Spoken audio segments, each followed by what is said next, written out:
नाज़रीन अस्सलाम वालेकुम, आप देख रहे हैं प्रोग्राम पर्सपेक्टिव नुक़्ता-ए-नज़र ओवैस इक़बाल के साथ जियो टीवी पे। नाज़रीन पिछले पूरे एक महीने से बल्कि अब तो चंद दिन इजाफ़ी भी हो चुके हैं जो सूरत-ए-हाल मेरे और आपके सामने मौजूद है। इसराइल हमास की जंग के नतीजे में नाज़रीन हज़ार बेगुनाह फ़लस्तीनियों का खून बहाया जा चुका है। नाज़रीन 10,000 से ज़ायद फ़लस्तीनी शहीद हो चुके हैं और खुदा जाने कितने हज़ार इंजर्ड हैं और कितने हज़ारों और लाखों अपने घरों से बेघर हो गए हैं। नाज़रीन गज़ा का वो इलाका जो इस वक्त मेरे और आपके सर दस्त है। नाज़रीन मैं और आप as individual human being, as ordinary citizen of this world इंतहाई अफसरदा परेशान नज़र आ रहे हैं। लेकिन नाज़रीन वही हमने देखा कि हज़ारों और लाखों की तादाद में दुनिया के बड़े से बड़े शहरों का आप नाम ले लें, Toronto, Montreal, Washington DC, London हो जाए, कोई भी दुनिया का बड़े से बड़ा शहर हो, वहाँ पे आपने देखा कि लाखों की तादाद में लोग बाहर निकले और उन्होंने अपने फ़लस्तीनी भाइयों के साथ इज़हार यकजहती किया। लेकिन अफसोस की बात यह है कि जब मुसलमान या नॉन मुस्लिम अगर फ़लस्तीनियों के साथ खड़े होते हैं, हत्ता कि हम तो ये मानते हैं कि किसी का भी खून नहीं बहाया जाना चाहिए, चाहे वो यहूदी हो, फ़लस्तीनी हो, जो है वो मुसलमान हो, नॉन मुस्लिम हो, कोई भी इस चीज़ से खुशी नहीं मना सकता। लेकिन नाज़रीन जब जो कुछ किया जा रहा है उसके ख़िलाफ़ अगर खड़ा हुआ जाए तो ये कहा जाता है कि इसराइल दुश्मनी की जा रही है, एंटीसेमिटिज़म का काम किया जा रहा है। मैं नहीं समझता कि जज्बात हमारे ये हैं। हमारे जज्बात तो सिर्फ ये हैं कि हम देखना चाहते हैं कि मुसलमान हुक्मरान हमारी नुमाइंदगी कब करेंगे और जो ह्यूमन राइट्स के चैम्पियंस जो ममालिक हैं, जो वेस्टर्न कंट्रीज़ हैं, वो कब आखिर आगे बढ़ेंगे और इस मसले का हल निकालेंगे ताकि बेगुनाह फ़लस्तीनियों का खून ना बहाया जा सके। और साथ ही साथ नाज़रीन जब हम देखते हैं कि हमारे हुक्मरान ये काम करने से कासिर हैं तो हम ये भी देख रहे हैं कि बहुत सारी चैरिटी ऑर्गेनाइजेशंस हैं कि जो इस वक्त चंदे की अपील लिए आपके सामने मौजूद हैं।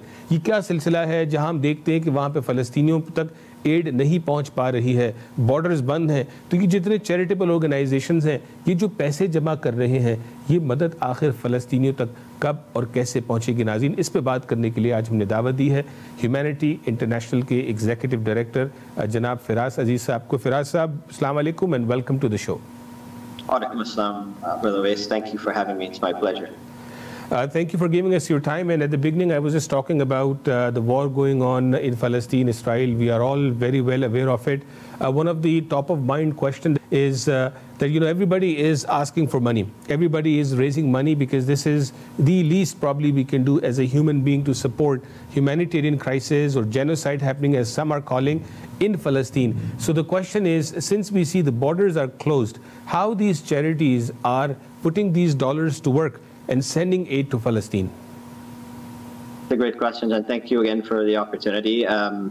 Subhanallah, like most people across the planet, including Canadians, are watching in horror as we see the indiscriminate killing of innocent women, children, the elderly, the destruction, the bombing of hospitals, schools.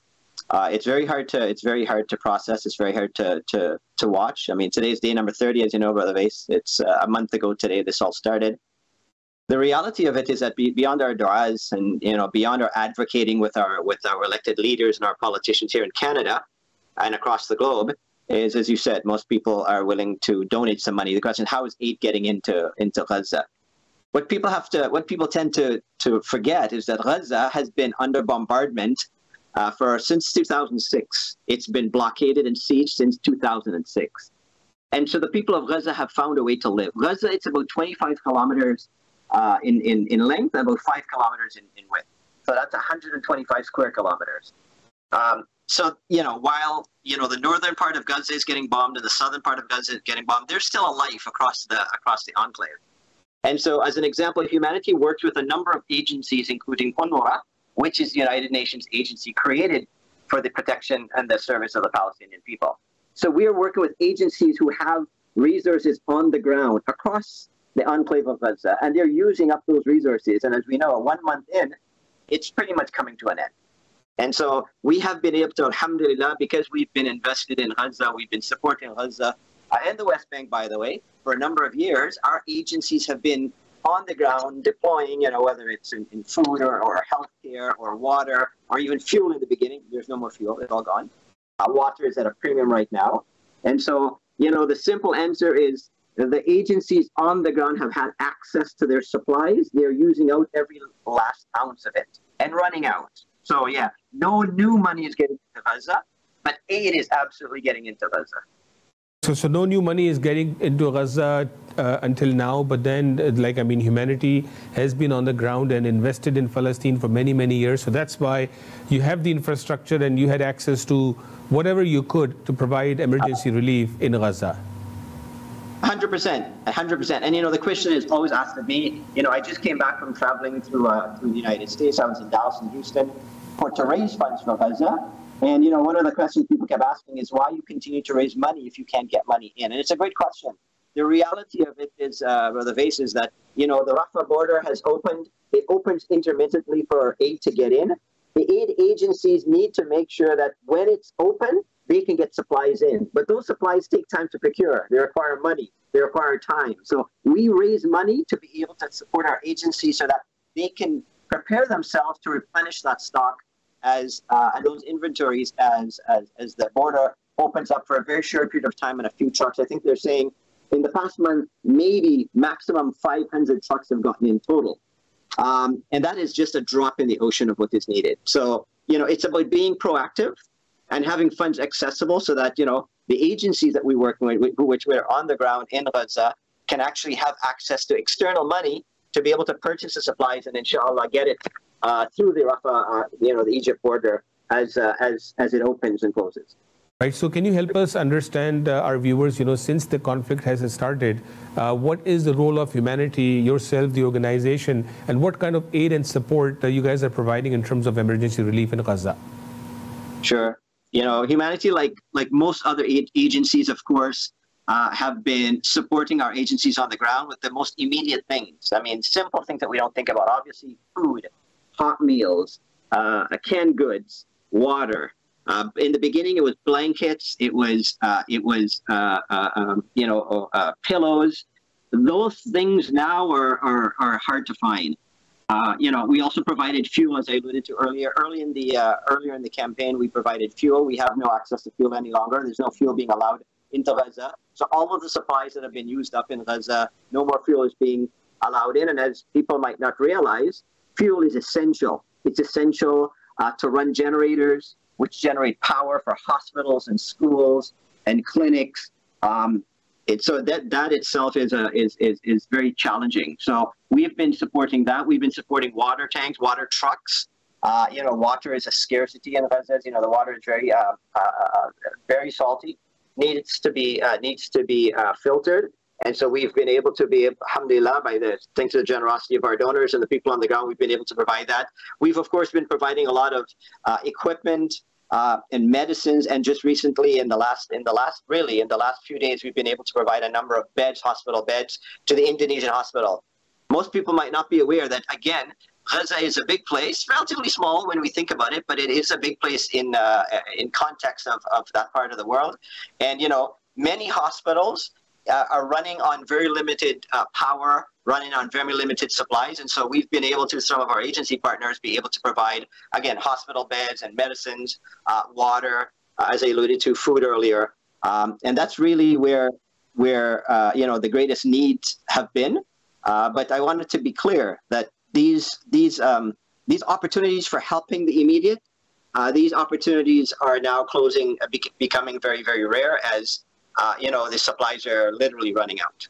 Supplies are running out within Gaza, where these charities can go and buy and start distributing it. That is a problem. So, Brother Firaz, I mean, you being in this sector for so long, and these conflicts between Israelis and Palestinians have been going on for so long, as you mentioned. The question I would ask is, what kind of support you're seeing from either Canadian government by being in Canada, or also you're seeing coming from our politicians in America and other parts of the world? So first of all, like millions of people across the planet, people are waking up to the reality of the destruction in Gaza. It's no longer about a regional conflict. It's no longer about a war between two parties. This is a humanitarian disaster. And in fact, just yesterday, 18 UN agencies signed a letter, including UNRWA, including UNHCR. We're talking about the heads of the United Nations. 18 different agencies signed pleading with the international community to push for a ceasefire. As you know, Our politicians have been absolutely quiet and silent in this regard in terms of a ceasefire. But alhamdulillah, more and more people are speaking up. Organizations, I know even domestically, the NDP federally has called for a ceasefire. I mean, I'm sure we've all signed those letters. I want to encourage people, first of all, to continue writing to their politicians, to advocate in whatever way they can. We absolutely need a ceasefire so we can get proper aid into the people of Gaza. So we've seen that, number one. Number two, we've seen a lot of protests, of course. I know in Washington, D.C. on Saturday, there was close to 400,000 people from all walks of life. This is not about Muslims or Jews. This is nothing about religion. This is about human right. This is about the dignity of human right. As you know, Brother Faith, humanity is about preserving the dignity of human right. And so we are working to ensure that we can get aid in. But quite frankly, the only way we can save life is to advocate for a ceasefire so that supplies can get in. Supplies getting in or getting bombed, as you know. Up to yesterday, there was an ambulance that was bombed. And they've admitted it that, they bombed it because, again, of other things. But the reality of it is that nowhere is safe. Like just today, Antonio Guterres, who is the UN, the chief of the United Nations, is saying basically that while Gaza is a graveyard, we just can't be sending a little bit aid into Gaza while it's a graveyard. We need to be doing more. And so this is what we're asking people. Beyond, of course, money, yes, alhamdulillah, and your prayers, we must advocate. Absolutely, we must advocate. Viewers, we'll take a quick break here. Once we come back from the break, we'll keep the conversation going and we'll let you know. You also need to understand, once the dust settles here, whether it's 1 day or 1 week from now, what is it going to look like and how you and I need to step up to support the people of Gaza. Please stay with us. Viewers, welcome back and thank you for staying with us. We're talking about the situation in Israel, between Israel and Hamas war. What is the ramification of the war? It's been 30 plus days as we are all witnessing how Gaza has been bombarded and how many people have been, martyred, and how many people have lost their homes and lost their lives and lost their loved ones. This is a very alarming and sad situation. I don't know what else to say. Brother Firaz, before going to the break, you were mentioning about those big protests. We saw Washington, D.C., Montreal, Toronto, London, you name it. All the major cities, most cities in the world, we saw hundreds and hundreds of thousands of people coming up on the streets. But it does not look like that it is resonating very well with the local governments. So what do you have to say about it? As a Canadian, first of all, I can't speak to what's going on in the rest of the world. As a Canadian, I'm horrified. I'm incredibly disappointed. I'm disheartened by the stance of our Canadian government. Canada has always been seen, and I'm proud to say it. Everywhere I travel, I'm proud to say I'm from Canada. We're a country of international law. We're a country of human rights. We're a country of compassion. Actually, it's in our founding. It's part of our founding principles. Compassion and service to the community is part of our founding principles. And so, of course, it's extremely disappointing that our government still has not called for a ceasefire. They've called for something called a pause. I'm not sure what a pause is. Maybe a 30-second pause. I don't know what that means. So, I'm not sure what else to say. I'm like everyone else. Most people, we've seen people from all stripes. We've seen people, young and old, men and women, from the Black community, from the indigenous community, from the Jewish community, from you name it, from the Christian community, and of course from the Muslim community. Everybody's standing up to say this is unacceptable. When you have, from Doctors Without Borders, you have Amnesty International, you have the United Nations, you have all of their agencies. And in fact, you have governments also speaking out, as an example, in the government of Ireland, saying that what is going on in there is a human catastrophe. It's a disaster. You referred to it earlier. Many are now calling it a genocide. The fact that our country is lined up behind a genocide is incredibly hurtful. We know what has happened to the indigenous community here in Canada, and yet we have this government that's doing that. The only way we can change that, Brother Ovais, is we have to become active politically, right? I mean, we have to call our MP, our MPP, our councillor. We have to continue to advocate. That's what we can do. But that's not going to make a difference, unfortunately, right now in Gaza, right? So we have to continue to pray, brother.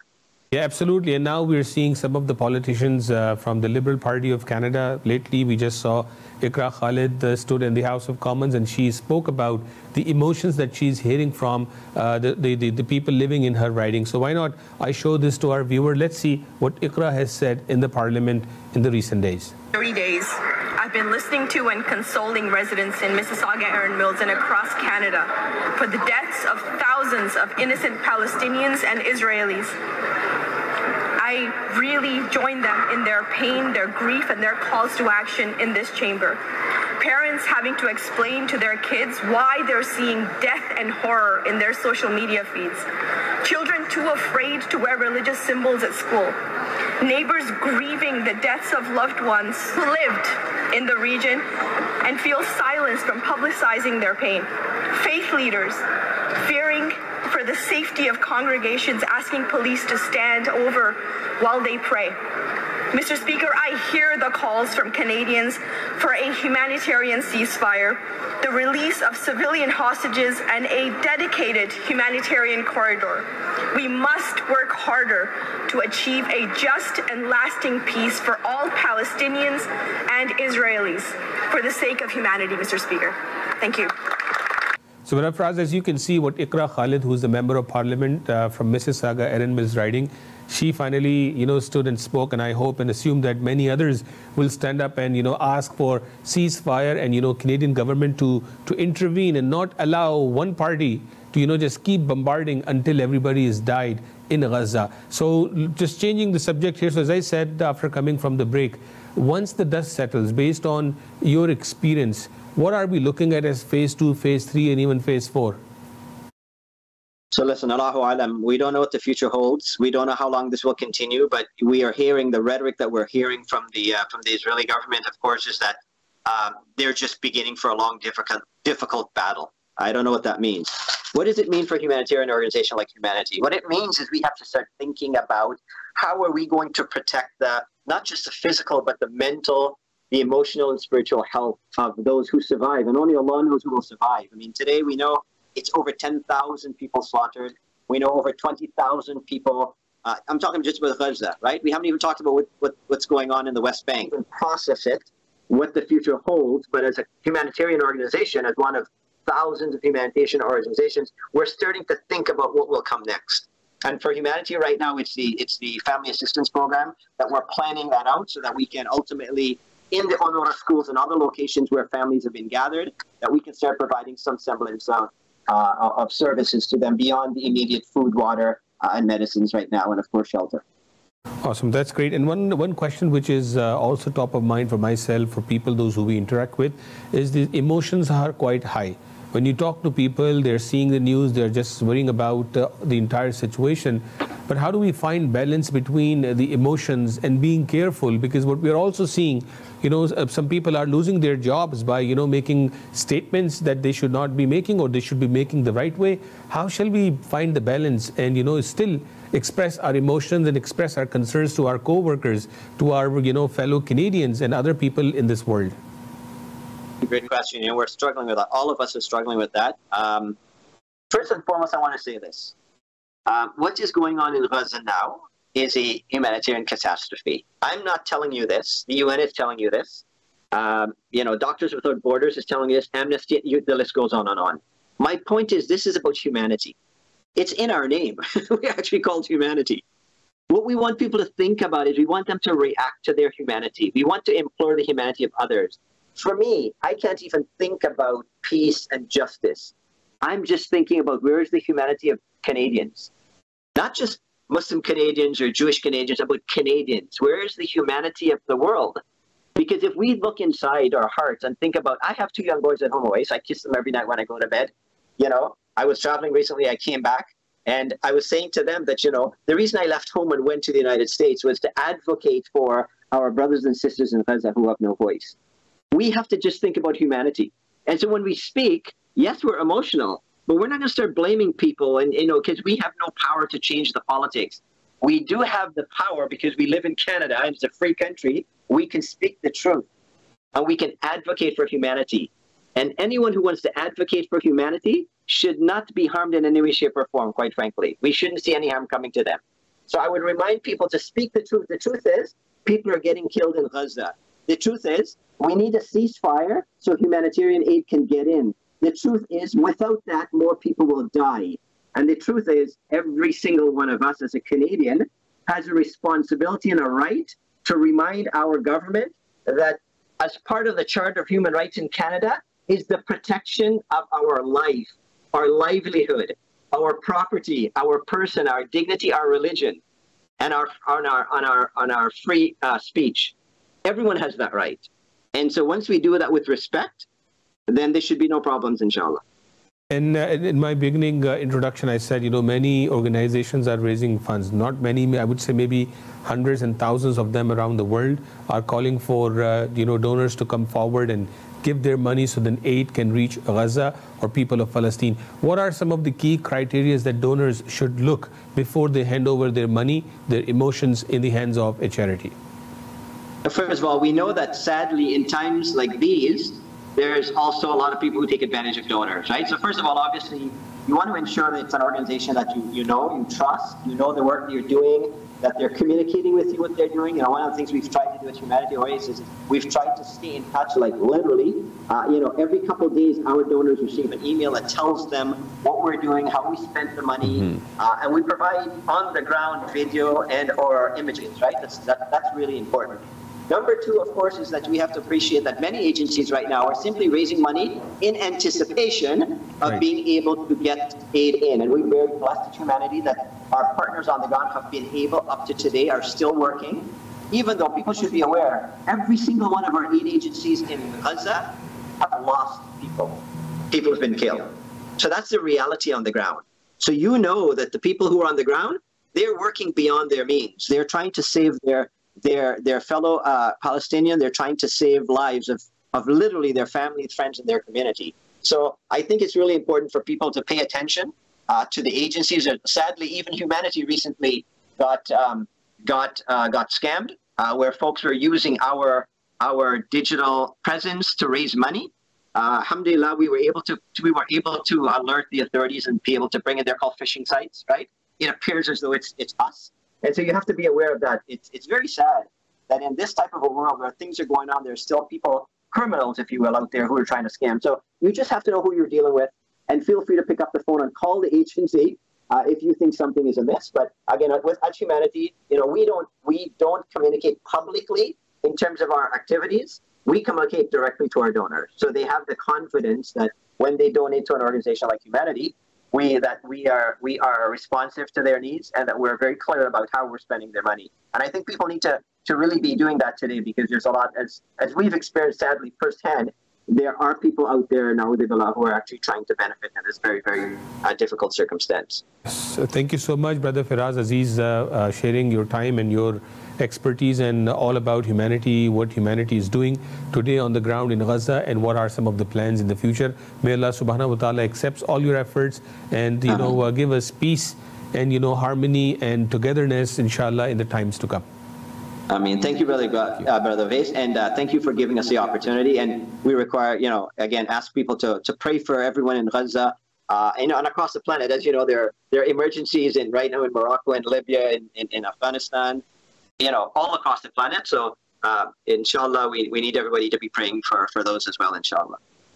नाज़रीन, आपने देखा कि ये जो सूरत हाल इस वक्त गज़ा में मौजूद है, न सिर्फ ये वहाँ उन लोगों का इम्तिहान है, लाजमन ये कड़ा इम्तिहान है। शायद मैं और आप सोच भी नहीं सकते कि मुझे और आपको, हमारी फैमिलीज़ को इस मुश्किल से गुजरना पड़े। मैं और आपसे कॉम्प्रीहेंड भी नहीं कर सकते। लेकिन नाज़रीन, जहाँ उनके लिए ये शदीद परेशानी और आजमाइश की सूरत हाल है, वहीं मेरे और आपके लिए भी आजमाइश ज़रूर है कि क्या मैं और आप अपने घर बैठ के सुकून से नाज़रीन अपनी खुशियों में, अपने वो फंक्शंस में, अपने मामलात में इस कदर बिज़ी हैं कि हमें हमारे भाई बहनों का ख्याल भी है कि नहीं। नाज़रीन, इस पर ज़रूर गौर कीजिएगा, और जो भी इस्तिताअत ताकत अल्लाह ने मुझे और आपको अता की है वो हमें इस्तेमाल करनी है। चाहे अपने पैसे से डोनेट कर सकें, उनके हक़ में दुआ कर सकें, या बाहर निकल के एडवोकेट कर सकें। नाज़रीन, किसी भी ऐसी अपॉर्चुनिटी को अपने हाथ से जाने मत दीजिएगा। रिज़्क़ देने वाली ज़ात अल्लाह तबारक व तआला की ज़ात है। अगर उसने आपको किसी आजमाइश में डालना होगा तो कोई बचाने वाला नहीं, और अगर उसने नहीं डालना तो कोई उस आजमाइश में आपको डालने वाला नहीं होगा। नाज़रीन, अपना ख्याल रखिएगा। अगले हफ्ते आपसे फिर मुलाकात होगी। अस्सलामु अलैकुम।